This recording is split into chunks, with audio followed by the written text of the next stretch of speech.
Oke, kembali lagi di channel Kelas Fakta Dunia yang mungkin bisa menambah wawasan dan informasi yang mungkin belum kalian ketahui. Sekarang kita akan membahas fakta kronologi sejarah Palestina dengan Israel. Siapa yang memulai perang? Perang antara pejuang, kelompok faksi Palestina, terhadap Israel masih berlangsung. Serangan tersebut menjadi catatan sejarah baru di tengah sejarah panjang konflik pertanahan antara sengketa kedua wilayah tersebut. Konflik Israel-Palestina telah merenggut banyak nyawa dan membuat jutaan orang mengungsi. Memangnya, konflik Israel dan Palestina karena apa? Siapa yang memulai perang? Ayo disimak sekilas ulasannya di video ini agar kalian tidak ketinggalan info dari Kelas Fakta Dunia. Nah teman-teman, tapi sebelum kita mulai jangan lupa untuk subscribe channel Kelas Fakta Dunia dan tekan tombol lonceng agar tidak ketinggalan info menarik lainnya dari Kelas Fakta Dunia. Oke teman-teman, langsung saja berikut ini beberapa fakta sejarah konflik antara Palestina dan Israel yang patut untuk diketahui. 1.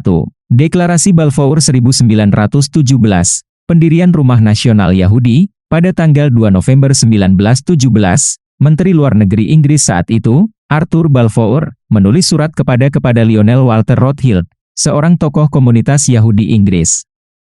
Surat itu dikenal dengan sebutan Deklarasi Balfour.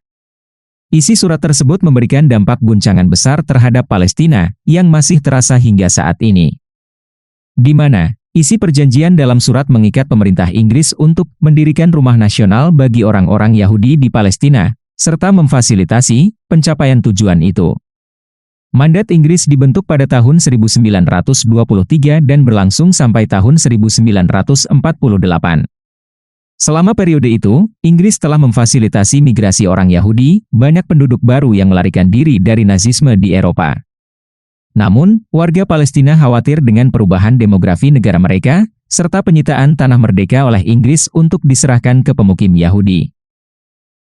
2. Pemberontakan Arab tahun 1930-an, ketegangan yang terus meningkat menyebabkan pemberontakan Arab, yang berlangsung dari tahun 1936 sampai 1939. Pada April 1936, Komite Nasional Arab meminta warga Palestina untuk melancarkan pemogokan umum. Pemogokan umum dilakukan dengan menahan pembayaran pajak dan memboikot produk-produk Yahudi. Hal ini dilakukan untuk memprotes kolonialisme Inggris dan akibat meningkatnya imigrasi Yahudi. Aksi tersebut berlangsung 6 bulan dan ditindas secara brutal oleh Inggris, dengan melancarkan kampanye penangkapan massal dan melakukan penghancuran, sebuah praktik yang terus diterapkan Israel terhadap warga Palestina hingga saat ini. Fase kedua pemberontakan terjadi pada akhir tahun 1937 yang dipimpin oleh Gerakan Perlawanan Petani Palestina. Mereka menargetkan kekuatan Inggris dan kolonialisme. Pada paruh kedua di 1939, Inggris telah mengerahkan sekitar 30.000 tentaranya di Palestina. Desa-desa dibom melalui udara, jam malam diberlakukan, rumah-rumah dihancurkan, serta penahanan administratif hingga pembunuhan massal tersebar luas.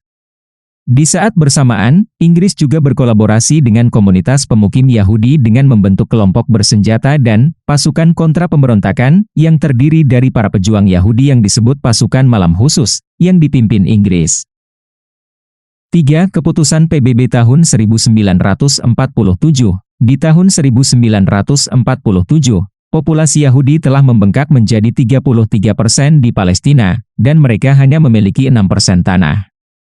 Perserikatan Bangsa-Bangsa, PBB, mengadopsi Resolusi 181 dengan menyerukan pembagian Palestina menjadi negara-negara Arab dan Yahudi. Banyak yang beranggapan bahwa titik konflik awal Palestina dan Israel yaitu akibat keputusan PBB pada tahun 1947 ini. Kala itu, PBB membagi wilayah Palestina dalam mandat Inggris menjadi 2 negara, yakni 1 negara Yahudi, dan 1 negara Arab menyusul kehancuran sebagian besar warga Yahudi Eropa dalam Holocaust. Dalam hal ini, Palestina menolak rencana tersebut karena rencana itu akan memberikan sekitar 55% wilayah Palestina kepada negara Yahudi, termasuk sebagian besar wilayah pesisir yang subur. Kala itu warga Palestina memiliki 94% wilayah bersejarah Palestina sekaligus mencakup 67% populasinya.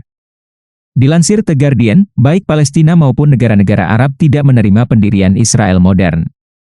Pertempuran antara kelompok bersenjata Yahudi, beberapa di antaranya dianggap Inggris sebagai organisasi teroris, dan pejuang Palestina meningkat. Hal ini juga membuat tentara Mesir, Irak, Transjordania, dan Suriah menyerang, setelah Israel mendeklarasikan kemerdekaan pada Mei 1948.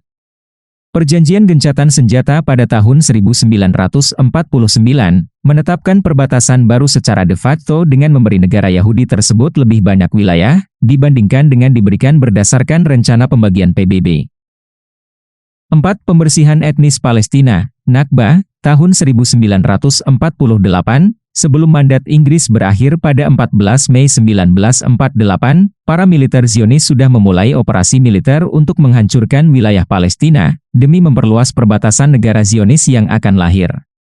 Pada April 1948, lebih dari 100 laki-laki, wanita dan anak-anak Palestina kehilangan nyawa di desa Deir Yassin yang ada di pinggiran Yerusalem. Tindakan itu menentukan jalannya operasi selanjutnya, dan dari tahun 1947 sampai 1949, telah lebih dari 500 desa dan kota-kota di Palestina dihancurkan. Peristiwa tersebut itu disebut sebagai Nakba atau berarti bencana dalam bahasa Arab. Aksi tersebut diperkirakan telah menewaskan 15.000 warga Palestina, termasuk dalam puluhan pembantaian. Gerakan Zionis berhasil menguasai 78% wilayah bersejarah Palestina. Kemudian 22% sisa wilayahnya dibagi menjadi wilayah yang sekarang menjadi tepi barat, diduduki jalur Gaza yang terkepung.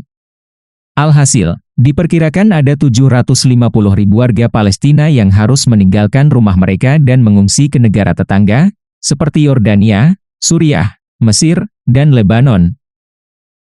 5. Berdirinya Israel, pada 14 Mei 1948, Israel mendeklarasikan pendiriannya. Dari sini, membuat konflik pun semakin memuncak. Besoknya, terjadi Perang Arab-Israel pertama dimulai dan pertempuran itu berakhir pada Januari 1949. Pertempuran berakhir setelah gencatan senjata antara Israel dengan Mesir, Suriah, Lebanon, dan Yordania. 6. Keadaan setelah peristiwa Nakba, ada sekitar 50.000 warga Palestina tetap tinggal di negara Israel yang baru dibentuk itu.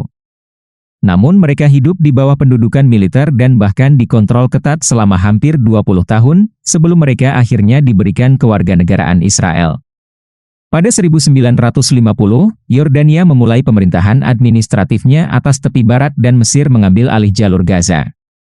Di tahun 1964, Palestine Liberation Organization, PLO, dibentuk. Dilanjutkan dengan pendirian partai politik Fatah setahun kemudian. 7. Perang 6 hari, Naksa, pada 5 Juni 1967.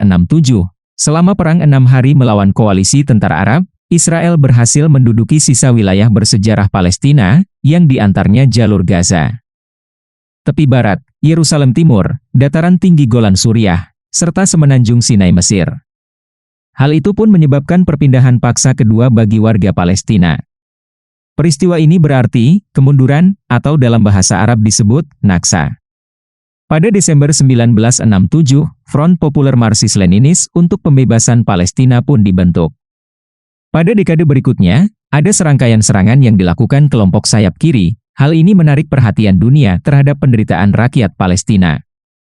Pembangunan pemukiman pun dimulai di tepi barat dan jalur Gaza.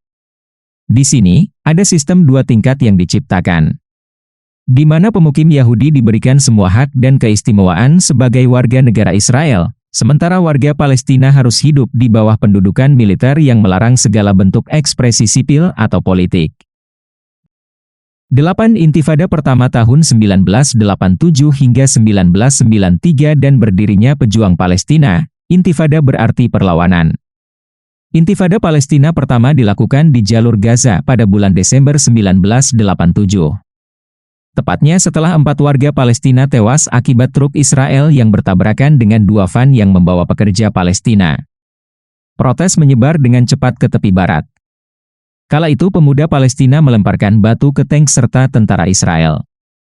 Hal itu juga yang menjadi alasan berdirinya Gerakan Pejuang Palestina, cabang dari Ikhwanul Muslimin yang terlibat dalam perlawanan bersenjata melawan Israel. Utamanya, Intifada dilakukan oleh kaum muda dan diarahkan oleh Unified National Leadership of the Uprising, yaitu koalisi faksi politik Palestina yang berkomitmen untuk membangun kemerdekaan Palestina dan mengusir pendudukan Israel. Memasuki tahun 1988, Liga Arab mengakui PLO sebagai satu-satunya perwakilan masyarakat Palestina. Dalam hal ini, Intifada ditandai dengan mobilisasi rakyat, protes masyarakat, pembangkangan sipil, pemogokan, dan kerja sama komunal. Menurut Organisasi Hak Asasi Manusia Israel B'Tselem, ada sekitar 1.070 warga Palestina yang dibunuh oleh pasukan Israel selama Intifada. Dari jumlah tersebut termasuk 237 anak-anak dan lebih dari 175.000 rakyat Palestina yang ditangkap. Peristiwa Intifada juga senantiasa mendorong komunitas internasional untuk mencari solusi atas konflik tersebut. 9. Perjanjian Oslo dan Otoritas Palestina. Akhir Intifada ditandai dengan penandatanganan Perjanjian Oslo pada tahun 1993 yang dibarengi pembentukan Palestinian Authority, PAC. PAC adalah sebuah pemerintahan sementara yang diberikan pemerintahan mandiri terbatas di wilayah tepi barat dan jalur Gaza. PLO mengakui Israel berdasarkan solusi dua negara dan menandatangani perjanjian yang memberi Israel kendali atas 60% tepi barat. Pada tahun 1995, pagar elektronik dan tembok beton di sekitar jalur Gaza dibangun oleh Israel. Pembuatan pagar dan tembok itu bertujuan untuk menghentikan interaksi antara wilayah Palestina yang terpecah. 10. Intifada kedua tahun 2000. Intifada kedua terjadi pada 28 September 2000. Saat pemimpin oposisi Likud Ariel Sharon melakukan kunjungan provokatif ke kompleks Masjid Al-Aqsa. Ribuan pasukan keamanan pun dikerahkan di sekitar kota tua Yerusalem. Insiden tersebut memicu meluasnya pemberontakan bersenjata. Selama Intifada, Israel membuat kerusakan yang belum pernah terjadi sebelumnya terhadap perekonomian dan infrastruktur Palestina. Saat itu juga Israel berhasil menduduki kembali wilayah yang diperintah oleh otoritas Palestina. Alhasil, ruang bagi rakyat Palestina semakin berkurang.